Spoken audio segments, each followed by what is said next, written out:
ನಮಸ್ತೆ ಸ್ನೇಹಿತರೆ, welcome back to my channel. ಸ್ನೇಹಿತರೆ, ಇದು ನಮ್ಮ ಸಿರ್ಸಿಯಲ್ಲಿ ನಿನ್ನೆ ನಡೆದ ಒಂದು ಮಹಾಸಭೆಯಾಗಿತ್ತು.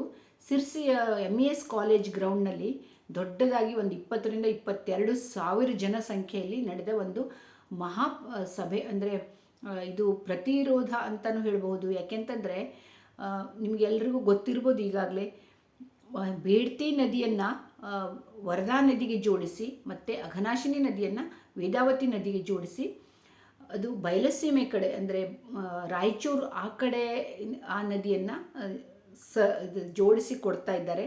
ಅಂದರೆ ಉತ್ತರ ಕನ್ನಡ ಜಿಲ್ಲೆಯಿಂದ ಬಂದಿರುವಂಥ ಈ ನದಿಗಳು ಬೇರೆ ಜಿಲ್ಲೆಗೆ ಜೋಡಿಸಿ ಅದನ್ನು ಅಲ್ಲಿ ನೀರನ್ನು ಕೊಡಲಿಕ್ಕೆ ಅಂತ ನಡೀತಾ ಇದೆ. ಸೊ ಇದನ್ನು ನಿಲ್ಲಿಸಲಿಕ್ಕಾಗಿ, ಇದನ್ನು ವಿರೋಧಿಸಲಿಕ್ಕಾಗಿ ಸೋಂದಾ ಮಠ ಅಂದರೆ ಸ್ವರ್ಣವಲ್ಲಿ ಮಠದ ಗುರುಗಳ ನೇತೃತ್ವದಲ್ಲಿ ಇದು ಬಹಳಷ್ಟು ಜನ ಗಣ್ಯರ ಜೊತೆ ಈ ಥರ ಒಂದು ಮಹಾಸಭೆಯನ್ನು ನಡೆಸಿದರು. ಅದರ ವಿಡಿಯೋವನ್ನು ನಾನು ನಿಮಗೆ ಇಲ್ಲಿ ಹಾಕಿದ್ದೀನಿ. ಹಾಗೆ ಬೇಡ್ತಿಯನ್ನು ನಾವು ಕೊಡಬಾರ್ದು. ಯಾರು ಉತ್ತರ ಕನ್ನಡ ಜಿಲ್ಲೆ ತುಂಬ ಸಂಕಟದಲ್ಲಿದೆ ಅಂತಲೇ ಹೇಳ್ಬೋದು. ಯಾಕೆಂತಂದರೆ ಈ ಬೇಡ್ತಿ ನದಿ ಮತ್ತು ಅಘನಾಶಿನಿ ನದಿ ನಮ್ಮ ಉಸಿರು. ಅದನ್ನು ನಾವು ಬೇರೆಯವರಿಗೆ ಕೊಟ್ಟರೆ ನಮ್ಮ ಜನರ ಗತಿ ಏನು, ನಮ್ಮ ಊರಿನವರ ಗತಿ ಏನು? ಇದು ಒಂದು ದೊಡ್ಡ ಸಮಸ್ಯೆ ಅಲ್ವಾ? ಅದಕ್ಕಾಗಿ ಇದನ್ನು ವಿರೋಧಿಸಿ ನಿನ್ನೆ ಒಂದು ಸಭೆ ನಡೆಸಲಾಗಿತ್ತು. ಅದನ್ನು ನಿಮ್ಮ ಮುಂದೆ ನಾನು ಇವರೆಲ್ಲರೂ ಮಾತಾಡಿದ್ರು ಸ್ವಲ್ಪ ಒಂದು ಕ್ಲಿಪ್ಪನ್ನು ಹಾಕಿದ್ದೀನಿ. ನಿಮ್ಮ ಅಭಿಪ್ರಾಯವನ್ನು ತಿಳಿಸಿ. ಹಾಗೂ ನಮ್ಮ ಉತ್ತರ ಕನ್ನಡ ಜಿಲ್ಲೆಯನ್ನು ನಾವು ಉಳಿಸೋಣ. ಬೇಡ್ತಿಯನ್ನು ಯಾರಿಗೂ ಬಿಟ್ಕೊಡಬಾರ್ದು, ಅಘನಾಶಿಯನ್ನು ಯಾರಿಗೂ ಕೊಡಬಾರ್ದು. ಇದು ನಮ್ಮ ಒಂದು ಉದ್ದೇಶ. ಯಾಕೆಂತಂದರೆ ನಮ್ಮ ಜಿಲ್ಲೆಯವರು ಏನು ಮಾಡ್ತಾರೆ, ಈ ನೀರನ್ನೆಲ್ಲ ಬೇರೆ ಕಡೆ ಕೊಟ್ಟರೆ ನಮ್ಮ ಜಿಲ್ಲೆಯವರು ಏನು ಮಾಡ್ತಾರೆ ಅಲ್ವಾ? ಇದು ನಮ್ಮ ಜಿಲ್ಲೆಯಲ್ಲಿ ಹುಟ್ಟಿ ಹರಿಯುವಂಥ ಒಂದು ದೊಡ್ಡ ನದಿಗಳು. ಇವುಗಳ ನಮ್ಮ ಉಸಿರು ಇವೇನು ಬೇರೆ ಕಡೆ ಹೋಗ್ಬಿಟ್ರೆ ನಮ್ಮ ಒಂದು ತಾಯಿ ಇಲ್ಲದೆ ಹೋದಾಗೆ. ಇವುಗಳನ್ನು ನಾವು ಬೇರೆ ಕಡೆ ಕೊಟ್ಟರೆ ನಮ್ಮ ತಾಯಿನೇ ನಾವು ಕಳ್ಕೊಂಡಾಗೆ ಅಂತ ಇವರೆಲ್ಲರ ಮಾತುಗಳನ್ನು ಕೇಳಿದರೆ ನಿಮಗೆ ಅರ್ಥ ಆಗುತ್ತೆ. ಸ್ವಲ್ಪನೇ ಹಾಕಿದ್ದೀನಿ, ಕೇಳಿ ನೋಡಿ, ಪೂರ ನೋಡಿ, ನಿಮ್ಮ ಅಭಿಪ್ರಾಯವನ್ನು ತಿಳಿಸಿ. ಅನೇಕ ಭೂಕುಸಿತದ ದುಷ್ಪರಿಣಾಮಗಳು ಆಗ್ತವೆ. ಬಹುಶಃ ಇನ್ನಷ್ಟು ಜಾಸ್ತಿ ದುಷ್ಪರಿಣಾಮ ಅದರಿಂದ ಆಗ್ತದೆ. ನೋಡಿ, ಗಾಯದ ಮೇಲೆ ಬರ ಹೇಗಿದೆ ಅಂತ ಹೇಳಿ. ಅರಣ್ಯ ಅತಿಕ್ರಮಣದಾರರು ಎಲ್ಲೋ ಜೀವನ ಕಂಡುಕೊಳ್ತಾ ಇದ್ರು. ಆದ್ರೆ ಇವತ್ತು ಅವರನ್ನು ಕೂಡ ಅಲ್ಲಿಂದ ಎಬ್ಬಿಸ್ತಾ ಇದ್ದಾರೆ. ತೀರಾ ಅನ್ಯಾಯವಾಗ್ತಾ ಇದೆ. ಆ ಅರಣ್ಯ ಅತಿಕ್ರಮಣದಾರರ ಅತಿಕ್ರಮಣ ಸಕ್ರಮ ಮಾಡ್ಲಿಕ್ಕೆ ಬರೋದಿಲ್ವೇ? ಅದಕ್ಕೆ ಕ್ರಮಗಳು ನಮ್ಮಲ್ಲಿ ಇಲ್ವೇ? ಹಿಂದೆಲ್ಲ ಮಾಡಿಲ್ವೇ? ಆತ್ಮೀಯ ಬಂದ ಬಗೆನೇ ಇದೆ. ರಾಷ್ಟ್ರೀಯ ಜಲಾಭಿವೃದ್ಧಿ ಮಂಡಳಿ NWDA ಅವರ ಪ್ರಸ್ತಾವನೆಯಲ್ಲಿ ಇಡೀ ರಾಷ್ಟ್ರದಾದ್ಯಂತ ಸುಮಾರು 30ಕ್ಕೂ ಹೆಚ್ಚು ಈ ರೀತಿಯ ನದಿ ಜೋಡಣೆಗಳಿದ್ದಾವೆ. ಅವುಗಳೆಲ್ಲವೂ ನಾವು ವಿರೋಧಿಸ್ತಾ ಇಲ್ಲ. ಯಾಕಂದ್ರೆ ಬೇರೆ ಪರಿಸರದಲ್ಲಿ ಇರ್ತಕ್ಕಂತಹ ನದಿ ಜೋಡಣೆಗಳ ಅದರ ಪರಿಣಾಮಗಳೇ ಬೇರೆ. ಪಶ್ಚಿಮ ಘಟ್ಟಗಳಲ್ಲಿ ಹರಿತಾ ಇರತಕ್ಕಂತಹ ನದಿಗಳ ಜೋಡಣೆ ಪರಿಣಾಮಗಳೇ ಬೇರೆ. ಆದ್ರಿಂದ ಪಶ್ಚಿಮ ಘಟ್ಟಗಳಲ್ಲಿ ಹರಿತಾ ಇರತಕ್ಕಂಥ ನದಿಗಳ ಜೋಡಣೆಯನ್ನು ಮಾತ್ರವೇ ನಾವು ವಿರೋಧಿಸ್ತಾ ಇದ್ದೇವೆ. ಉಳಿದವರು ನಾವು ಕೂಡ ಬೆಂಬಲಿಸ್ತಕ್ಕಂಥವರಾಗಿದ್ದೇವೆ. ಈ ಹೋರಾಟ ಯಾರ ವಿರುದ್ಧವೂ ಅಲ್ಲ, ಯಾವ ಪಕ್ಷದ ವಿರುದ್ಧವೂ ಅಲ್ಲ, ಯಾವ ಪಕ್ಷ ಪರವಾಗಿಯೂ ಅಲ್ಲ. ಇದು ಯೋಜನೆ ವಿರುದ್ಧವಾಗಿ ಮಾತ್ರ ಹೋರಾಟ. ಇವತ್ತು ಜಿಲ್ಲೆಯ ಸ್ಥಿತಿ ಹೇಗಿದೆ? ಅಡಿಕೆ ಎಲೆಚುಕ್ಕಿಯಂತಹ ರೋಗದಿಂದ ಅತಿ ಗಂಭೀರ ಸಮಸ್ಯೆ ರೈತರು ಹೈರಾಣಾಗಿದ್ದಾರೆ ಇವತ್ತು. ಇಂಥ ಸ್ಥಿತಿಯಲ್ಲಿ ಇದೊಂದು ಬಂದು ಎರಗಿದ್ರಿಂದ ನಮ್ಮ ಜನ ತುಂಬಾ ದಿಗಿಲಾಗಿದ್ದಾರೆ. ಮತ್ತೆ ಅನೇಕರು ಹೇಳ್ತಾ ಇದ್ದಾರೆ, ಏನಿಲ್ಲ, ನಾವು ಹೆಚ್ಚಿಗೆ ನೀರು ಸಮುದ್ರಕ್ಕೆ ಹೋಗೋದನ್ನ ತಗೊಂಡ್ಬರ್ತೀವಿ ಅಷ್ಟೇ, ಅವರಿಗೇನು ತೊಂದರೆ ಆಗೋದಿಲ್ಲ ಅಂತ ಮತ್ತೆ ಹೇಳ್ತಾ ಇದ್ದಾರೆ. ಹೆಚ್ಚಿಗೆ ನೀರು ಸಮುದ್ರಕ್ಕೆ ಹೋಗೋದನ್ನು ಎಲ್ಲಿ ನೋಡಿದ್ದೀರಿ?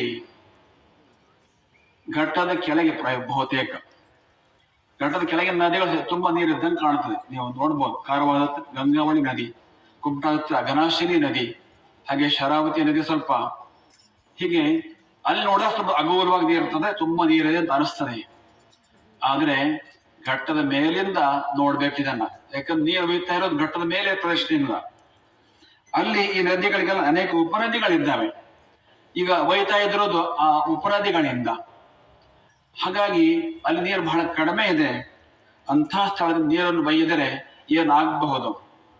ನೀರಿಲ್ಲದ ಕಡೆಗಳಿಂದ ನೀರು ಬೈದರೆ ಏನಾಗಬಹುದು? ನೀರು ತೀರಾ ಕಡಿಮೆ ಇದ್ದ ಸ್ಥಳಗಳಿಂದ ನೀರು ಬೈದು ನೀರಾಗಬಹುದು. ರಕ್ತಹೀನತೆಯಿಂದ ಬಳಲ್ತಾ ಇರುವನ ಕಡೆ ರಕ್ತದಾರ ಕೇಳ್ದಂಗೆ ಆಗ್ತದೆ. ಈ ಬೆಡ್ಚಿ ನದಿಯ 2 ಉಪನದಿಗಳು ಶಾಲ್ಮಲಾ ಮತ್ತು ಪಟ್ನದೊಳೆ ನಿಮ್ಮೆಲ್ಲರಿಗೂ ಕೂಡ ಗೊತ್ತಿದೆ. ಈ ಶಾಲ್ಮಲಾ ನದಿಗೆ ಶಿರಸಿ ತಾಲೂಕಿನ ಹುಳಗೋಳ ಅನ್ನುವ ಕಡೆಯಲ್ಲಿ ಒಂದು ದೊಡ್ಡ ಡ್ಯಾಮ್ ಅನ್ನ ಕಟ್ತಾರೆ. ಇದರಲ್ಲಿ ಆ ಡ್ಯಾಮ್ ಎಷ್ಟಪ್ಪ ಅಂತಂದ್ರೆ 1574 ಅಡಿ ಅಥವಾ 480 ಮೀಟರ್ ಎತ್ತರದ ಒಂದು ದೊಡ್ಡ ಡ್ಯಾಮ್ ಅನ್ನ ಕಟ್ತಾರೆ. ಇದರಿಂದ ಈಗ ಅವರು ಹೇಳಿರೋ ಪ್ರಕಾರ 642 ಹೆಕ್ಟೇರ್ ಅರಣ್ಯ ಭೂಮಿ ನಾಶವಾಗುತ್ತೆ, 106 ಹೆಕ್ಟೇರ್ ಕೃಷಿ ಭೂಮಿ ಮುಳುಗೋಗುತ್ತೆ, 72 ಹೆಕ್ಟೇರ್ ಕಾಮನ್ ಲ್ಯಾಂಡ್ ಊರೊಟ್ಟಿನ ಭೂಮಿ ಕರಿತೀವಲ್ಲ, ಗೋಮಾಳ ಇತ್ಯಾದಿ, ಅವು ಸಂಪೂರ್ಣವಾಗಿ ಮುಳುಗೋಗುತ್ತೆ. 967 ಕುಟುಂಬಗಳು ಸಂಪೂರ್ಣವಾಗಿ ಅವರು ನಿರಾಶ್ರಿತರ. ಈ 6 ಕೋಟಿ ಜನಗಳಿಗೆ ಇವರು ಸೇರ್ಕೋತಾರೆ. 967 ಕುಟುಂಬಗಳು. ಈ ಡ್ಯಾಮ್ ನಲ್ಲಿ ಸಂಗ್ರಹವಾದ ನೀರನ್ನ 14.8 ಕಿಲೋಮೀಟರ್ ಉದ್ದದ 50 ಮೀಟರ್ ಅಗಲದ ನಾಲೆಯ ಮೂಲಕ ವರದಾ ನದಿ ನೀರನ್ನ ಸಾಗಿಸ್ತೀವಿ. ವರದಾ ನದಿ ತುಂಗಭದ್ರಾ ನದಿಯ ಉಪನದಿಯಾದ್ದರಿಂದ ಕೊನೆಯಲ್ಲಿದ್ದು ತುಂಗಭದ್ರಾ ನದಿಗೆ ಸೇರಿ ಅದು ರಾಯಚೂರು ಈ ಕಡೆ ಅವರಿಗೆ ನೀರಾವರಿಯನ್ನು ಕೊಡುತ್ತೆ ಅಂತ ಅನ್ನೋದನ್ನ ಹೇಳಿದ್ದಾರೆ. 290 ಎಕರೆ ಅರಣ್ಯ ಮುಳುಗಡೆ ಆಗುತ್ತೆ. 325 ಎಕರೆ ಕೃಷಿ ಭೂಮಿ ಮುಳುಗಡೆ ಆಗುತ್ತೆ. ಊರೊಟ್ಟಿನ ಭೂಮಿ 220 ಎಕರೆ ಮುಳುಗಡೆ ಆಗುತ್ತೆ. ಒಟ್ಟು 2535 ಎಕರೆ ಅರಣ್ಯ, ಕೃಷಿ, ಊರೊಟ್ಟಿನ ಎಲ್ಲಾ ಭೂಮಿಗಳು ಸೇರಿ 2535 ಎಕರೆ ಭೂಮಿ ನಾಶವಾಗತ್ತೆ. ಇನ್ನು ಅಘನಾಶಿನಿಗೆ ಬರೋದಾದ್ರೆ, ಇದುವರೆಗೆ ನಾವು ಪರಿಸರದವರು ಎಲ್ಲೇ ಸೇರ್ಲಿ ಕೂಡ ನಾವೊಂದು ರೀತಿ ಒಂದು ಮೀಸಾಚರಿಸ್ತಕ್ಕಂಥ ಒಂದು ಸ್ಟೇಟ್ಮೆಂಟ್ ಕೊಡ್ತಿದ್ವಿ. ಏನಪ್ಪಾ ಅಂತಂದ್ರೆ, ನಮ್ಮ ಅಘನಾಶಿನಿ ನದಿ ಯಾವುದೇ ಡ್ಯಾಮ್ ಇಲ್ಲದೆ ಸ್ವತಂತ್ರವಾಗಿ ಮುಕ್ತವಾಗಿ ಹರಿತಾ ಇರ್ತಕ್ಕಂಥ ಒಂದೇ ಒಂದು ನದಿ ಅಂತಂದ್ರೆ ನಮ್ಮ ಅಘನಾಶಿನಿ ಅಂತ ಹೇಳಿ. ಅಘನಾಶಿನ ಮುಖಜ ಭೂಮಿ ಎಷ್ಟು ಫಲವತ್ತಾಗಿದೆ, ಅಲ್ಲಿಂದ ಬೆಳೆಚುಗಳನ್ನೆಲ್ಲ ತೆಗೆದು ಅಲ್ಲಿಯ ಸ್ಥಳೀಯ ಜನಗಳು ಎಷ್ಟರ ಮಟ್ಟಿಗೆ ಅವರು ಆದಾಯವನ್ನು ಸಂಪಾದನೆ ಮಾಡ್ತಾ ಇದ್ದಾರೆ ಅಂತಂದ್ರೆ, ನಮ್ಮ Indian Institute of Science doctor K V Ramachandra ಅವರ ನೇತೃತ್ವದಲ್ಲಿ ಮಾಡಿದ ಅಧ್ಯಯನದ ಪ್ರಕಾರ ಇದಕ್ಕೆ ಅಂತಾರಾಷ್ಟ್ರೀಯ ಮಾನ್ಯತೆ ಅಂದರೆ ರಾಮ್ಸರ್ ಸೈಟ್ ಅಂತ ಇದಕ್ಕೆ ಜನ ಕೊಟ್ಟಿದ್ದಾರೆ, ಅನ್ಡಿಸ್ಟರ್ಬ್ಡ್ ರಿವರ್ ಅಂತ ಹೇಳಿ. ಆದ್ರೆ ಇವತ್ತು ಆ ಕನಸಿಗೂ ಕೂಡ ನಮ್ಮ ರಾಜ್ಯ ಸರ್ಕಾರ ಕಣ್ಣೀರನ್ನ ಎಸಿತಕ್ಕಂಥ ಕೆಲಸವನ್ನ ಮಾಡಿದೆ. ಈ ಅಘನಾಶಿ ನೀರು ಚಿತ್ರದುರ್ಗ ಜಿಲ್ಲೆ ವಾಣಿ ವಿಲಾಸ ಜಲಾಶಯಕ್ಕೆ ಇದನ್ನ ತಗೊಂಡು ಹೋಗ್ತಾರೆ. ಸಿದ್ದಾಪುರದ ತಾಲೂಕು ಬಾಳೆಕೊಪ್ಪ ಬಳಿ ಡ್ಯಾಮ್ ಅನ್ನ ನಿರ್ಮಾಣ ಮಾಡುತ್ತಾರೆ. 35 TMC ನೀರು ಸಾಗಾಟ. ಎತ್ತಿನ ಹೊಳೆಗಿಂತ ದೊಡ್ಡದು. ಎತ್ತಿನ ಹೊಳೆನಲ್ಲಿ 24 TMC ನೀರು ಎತ್ತುತ್ತಾರೆ. ಇಲ್ಲಿ ಅಘನಾಶಿನಲ್ಲಿ 34 TMC ನೀರು ಎತ್ತುತ್ತಾರೆ. 194 ಕಿಲೋಮೀಟರ್ ಪೈಪ್ ಲೈನ್ ಅನ್ನ ತಗೊಂಡು ಹೋಗ್ತಾರೆ. ಅಂದಾಜು 23,000. ಉತ್ತರ ಕನ್ನಡ ಜಿಲ್ಲೆಯು ಸೇರಿದಂತೆ ಪಶ್ಚಿಮ ಘಟ್ಟದ ಹಲವಾರು ಪ್ರದೇಶಗಳಿಂದ ಇಲ್ಲಿ ಬಂದು ನೆರೆದಿರ್ತಕ್ಕಂಥ ಪರಿಸರ ಹೋರಾಟಗಾರರೇ ಮತ್ತು ಹೋರಾಟಗಾರ್ತಿಯರೇ, ನಿಮ್ಮೆಲ್ಲರಿಗೂ ಕೂಡ ನಾನು ಶುಭಾಶಯಗಳನ್ನು ಹೇಳ್ತೀನಿ. ನಮ್ಮ ಈ ಹೋರಾಟ ಯಶಸ್ಸನ್ನು ಕಾಣಲೇಬೇಕು, ಅದು ಕಾಣುತ್ತದೆ ಅಂತಕ್ಕಂಥ ಒಂದು ದೃಢವಾದ ನಂಬಿಕೆಯಿಂದ ನಾನು ಇವತ್ತು ನಿಮ್ಮ ಎದುರಿಗೆ ನಿಂತು ಮಾತಾಡ್ತಾ ಇದ್ದೀನಿ. ಈ ಬೆಳ್ತಿಯನ್ನ ವರದಾ ನದಿಗೆ ಸೇರಿಸ್ತಕ್ಕಂಥ ಒಂದು ಯೋಜನೆ ಏನಿದೆ, ಇದು ಇಂಟರ್ಲಿಂಕಿಂಗ್ ಆಫ್ ರಿವರ್ಸ್ ಅಂತ ಹೇಳಿ ನದಿಗಳನ್ನ ಒಟ್ಟಾರೆ ಜೋಡಣೆ ಮಾಡತಕ್ಕಂಥ ಒಂದು ಭಾರತ ಸರ್ಕಾರದ ಕಾರ್ಯಕ್ರಮ ಏನಿದೆ ಅದರ ಒಂದು ಭಾಗವಾಗಿ ಇದೆ.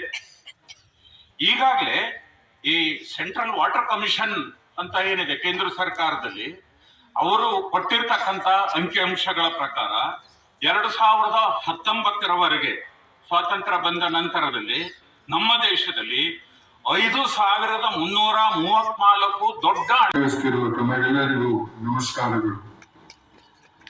ನಾನು ಇಂದು ನಿಮ್ಮ ಜೊತೆ ಈ ಸಮಾವೇಶದಲ್ಲಿ ಭಾಗವಹಿಸಬೇಕಾಗಿತ್ತು, ಆದರೆ ಅನಿವಾರ್ಯ ಕಾರಣಗಳಿಂದ ಬರಲಾಗುತ್ತಿಲ್ಲ. ಖಂಡಿತ ಇನ್ನೊಮ್ಮೆ ಬರ್ತೇನೆ. ಈಗ ಪ್ರಸ್ತಾಪಿಸಿರುವ ಬೇಡ್ತಿ ಹಾಗೂ ಅಗ್ನಿನಾಶಿನಿ ನದಿ ತಿರುವು ಯೋಜನೆ ಖಂಡಿತಕ್ಕೂ ಯೋಗ್ಯವಲ್ಲ. ಇದನ್ನು ಸರ್ಕಾರ ಕೈಬಿಡಬೇಕು. ನಮ್ಮ ಕರಾವಳಿ, ಮಲೆನಾಡು ಹಾಗೂ ಬಯಲುನಾಡು ಸೇರಿದಂತೆ ರಾಜ್ಯದ ಎಲ್ಲಾ ಪ್ರದೇಶಗಳ ಭವಿಷ್ಯದ ನೀರಿನ ಹಾಗೂ ಪರಿಸರ ಸುರಕ್ಷತೆಗೆ ಭಂಗ ತರುವಂತಹ ಯೋಜನೆಗಳಿವೆ. ಏಕೆಂದ್ರೆ ಪಶ್ಚಿಮ ಘಟ್ಟ ಉಳಿದರೆ ಮಾತ್ರ ನಮ್ಮ ಇಡೀ ದಕ್ಷಿಣ ಭಾರತದ ನೀರಿನ ಸುರಕ್ಷತೆ ಕಾಪಾಡಿಕೊಳ್ಳಲು ಸಾಧ್ಯ. ಹೀಗಾಗಿ ಪಶ್ಚಿಮ ಘಟ್ಟಗಳನ್ನ ಉಳಿಸಿಕೊಳ್ಳುವುದು ಭವಿಷ್ಯದ ನಾವು ಮಾಡಲೇಬೇಕಾದ ಕರ್ತವ್ಯ.